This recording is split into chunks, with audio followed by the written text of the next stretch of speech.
Dear my dears, வணக்கம். Welcome back to our channel. இன்னைக்கு இந்த வீடியோவில் நம்ம என்ன பார்க்க போகிறோம்னா, என்னோட நாத்தனாரோட என்கேஜ்மெண்ட் ஃபங்க்ஷன் தான். ஆல்ரெடி நம்ம வந்து சாரீ எடுக்க போனோம்ல, அந்த வீடியோ தான். அவங்களுக்கு தான் இன்றைக்கி என்கேஜ்மெண்ட், அதை தான் இந்த வீடியோவில் பார்க்க போகிறோம். வீடியோக்குள்ளே போகிறதுக்கு முன்னாடி நீங்கள் என்ன நம்ம சேனலை சப்ஸ்கிரைப் பண்ணலாம், சப்ஸ்கிரைப் பண்ணிக்கோங்க. பக்கத்தில் இருக்க பெல் ஐக்கானை கிளிக் பண்ணிக்கோங்க. வாங்க வீடியோக்குள்ளே போகலாம். ஆக்சுவலாக நான் எதுவும் எனக்கு தெரிஞ்ச மாதிரி கொஞ்சம் கொஞ்சம் மேக்கப் போட்டிருக்கேன். ஆனால் இந்த வெயிலில் இது ஃபங்க்ஷன் வரைக்கும் தாங்குமான்னு தெரியல. நாங்கள் ஃபங்க்ஷன் நடக்கிற இடத்துக்கு தான் போயிட்டுருக்கோம். போயிட்டு அங்கே என்னெல்லாம் நடக்குதுன்னு ஒன்றுனா பார்க்கலாம். மெர்வின் வந்து வெயில் மண்டையை போகிறதுக்கு கொஞ்சம் வேலை இருக்குது. அவ்வளோதான், நம்ம வந்து பொண்ணு இருக்க இடத்துக்கு இப்போ வந்தாச்சு. மேக்கப் போட்டுட்ருக்காங்க. நான் அம்மு இந்த மாதிரிலாம் பார்த்ததே இல்லை இது வரைக்கும். சும்மா கூட மேக்கப் போடாது, ஆனால் இப்போ வந்து பயங்கரமாக ரெடி ஆகிட்டு இருக்காங்க. நம்ம இதை பற்றி நீங்கள் ஏதாவது கருத்து சொல்கிறீங்களா? போட வேண்டிய கட்டாயம் இல்லை, போட்டால் அழகாக இருக்கும். இல்லை அப்படிலாம் இல்லை, அழகாக இருக்கம்மே, நைஸ். இன்னும் அப்புறமா ஃபுல்லாக போட்டதுக்கப்புறம் நம்ம ஃபினிஷ்டாக எப்படி இருக்குன்னு பார்க்கலாம். இந்த சாரீ வந்து இப்போது என்கேஜ்மெண்ட் சாரீ கொடுக்கறதுக்கு முன்னாடி ஒன்று கட்டியிருப்பாங்கல்ல, அந்த சாரீ தான் ஆக்சுவலாக இது. இன்னும் வந்து என்கேஜ்மெண்ட் சாரீ வந்து இதுக்கப்புறம் தான் கொடுப்பாங்க. அவ்வளோதான், பொண்ணு ரெடி ஆயாச்சு. அங்கே வேற அழைப்புக்கு மேலே அழைப்பு வந்துகிட்டே இருக்கு. போக வேண்டியதான். சாரீ கொடுக்கறதுக்கு அடிச்சு எடுத்துட்டு போக தான் வந்திருக்கு. சரி போகலாம். இது கட்டு வேலை பாரு.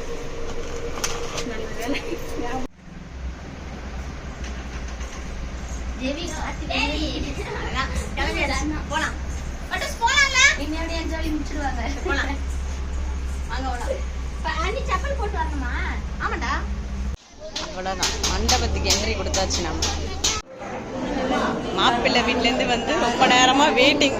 நாங்கள் வந்து இப்போ தான் வந்திருக்கோம். ஆனால் இன்னும் டைமுக்காக வெயிட் பண்ணிட்டு இருக்காங்கன்னு நினைக்கிறேன். நைஸ். மாப்பிள்ளையை காணுமே. வந்து ஃபோட்டோ செஷன் ஸ்டார்ட் ஆயிடுச்சு. அம்மு வந்து போஸ் கொடுக்க ரெடி ஆயிடுச்சு.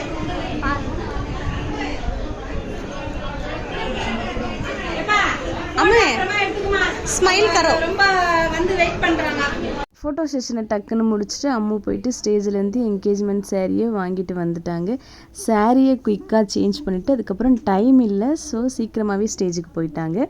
அப்புறம் இப்போ நம்ம பார்த்துட்ருக்கிறது என்கேஜ்மெண்ட்டோட ரொம்ப ரொம்ப ரொம்ப இம்பார்ட்டன்ட் மூமெண்ட், இந்த ரிங் சேஞ்ச் பண்ணிக்கிறது தான். ரெண்டு பேருமே மாற்றி மாற்றி ரிங் சேஞ்ச் பண்ணிக்கிட்டாங்க. ரிங் எக்ஸ்சேஞ்ச் பண்ணி முடித்ததுக்கப்புறம் மாப்பிள்ளை வீட்டிலேருந்து பொண்ணுக்கு தாலி சரடு போட்டாங்க. எங்கள் ஹஸ்பண்ட் ஒரு சைட்லலாம் என்கேஜ்மெண்ட்லேயே மாப்பிள்ளை வீட்டிலேருந்து பொண்ணுக்கு போட வேண்டிய தாலி சரடை போட்டுருவாங்க. எங்கள் என்கேஜ்மெண்ட்டில் கூட எனக்கு அப்படி தான் பண்ணாங்க. பட் எங்கள் ஊர் சைட்லலாம் தாலி சரடு வந்து எப்போ போடுவாங்கன்னா, மேரேஜ்லாம் முடிஞ்சதுக்கப்புறம் தாலி பிரித்து கோக்கும்போது தான் மாப்பிள்ளை வீட்டிலேருந்து எடுத்து போடுவாங்க. பார்த்துட்ருக்க உங்கள் யார் ஒரு சைட்லையாவது இப்படி என்கேஜ்மெண்ட்லேயே தாலி சரடு போடுற வழக்கம் இருந்துச்சுன்னா மறக்காமல் கமெண்ட் பண்ணுங்கள், நானும் தெரிஞ்சுக்கிறேன்.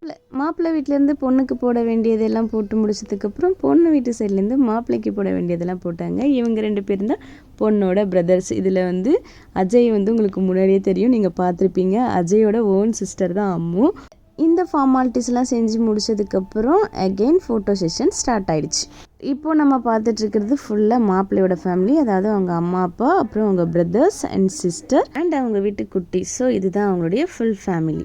அதுக்கப்புறம் ஃபோட்டோ செஷன் கண்டினியூஸாக நடந்துட்டு இருந்துச்சு. நாங்களும் போயிட்டு அந்த கப்பிள் கூட ஃபோட்டோ எடுத்தாச்சு. என் தங்கச்சியை விட்டு போயிட்டோம், அப்புறம் அவளையும் கூப்பிட்டு போயிட்டு ஒரு ஃபோட்டோ எடுத்துகிட்டு வந்துட்டோம். அப்புறம் சாப்பிட்லான்னு வெளியில் வந்து அஜயோட ஃப்ரெண்ட்ஸ் சாப்பிட்டுட்டு இருந்தாங்க. எங்களை வீடியோ எடுத்து நல்லா ஹைலைட் பண்ணி சேனலில் போடுங்கன்னு சொன்னாங்க. ஸோ வீடியோ எடுத்தாச்சு, ஹைலைட் பண்ணி போட்டாச்சு. நீங்கள் பார்த்துருந்தீங்கன்னா இந்த ஹைலைட் போதுமான்னு கமெண்ட் பண்ணுங்கள். அப்புறம் எனக்கு செம்மையாக பசிக்க ஆரம்பிச்சிடுச்சு. ஏன்னா நான் மார்னிங்லேருந்து சாப்பிடவே இல்லை. மெர்வினும் மார்னிங்லேருந்து சாப்பிடாம அப்படியே என்கேஜ்மெண்ட் வேலையில் பிஸியாக சுற்றிட்டு இருந்தான். ஸோ அவனையும் கூப்பிட்டு வச்சு ரெண்டு பேரும் உட்காந்து சாப்பிட்டுட்டோம். நாங்கள் சாப்பிட்டு முடிக்கிற டைமில் கப்பிள்ஸ் ரெண்டு பேரும் சாப்பிட வந்துட்டாங்க. அவங்க ரெண்டு பேரும் சாப்பிட்டு முடிச்சதுக்கப்புறம் மாப்பிள்ளை வீட்டிலேருந்து கிளம்பிட்டாங்க. அடுத்து அம்மு ஃப்ரெண்ட்ஸ் அட்ராசிட்டி ஸ்டார்ட் ஆகிடுச்சு. இங்கே பாருங்கள், பிரியாணி சாப்பிட்றாங்க. இந்த மூணாக்காவும் அம்மாவோட ஃப்ரெண்ட்ஸ். இதில் ஒருத்தவங்களுக்கு மெர்வினை நல்லா தெரியும். ஸோ ஃபோட்டோ எடுக்க கூப்பிட்டாங்க. அவங்க கூடயும் ஃபோட்டோ எடுத்துகிட்டு வந்தாச்சு. அவ்வளோதான், மாப்பிள்ளை வீட்டிலேருந்து கிளம்பிட்டாங்க.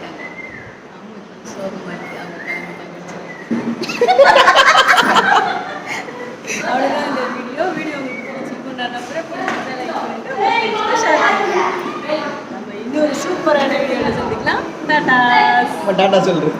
பாய்.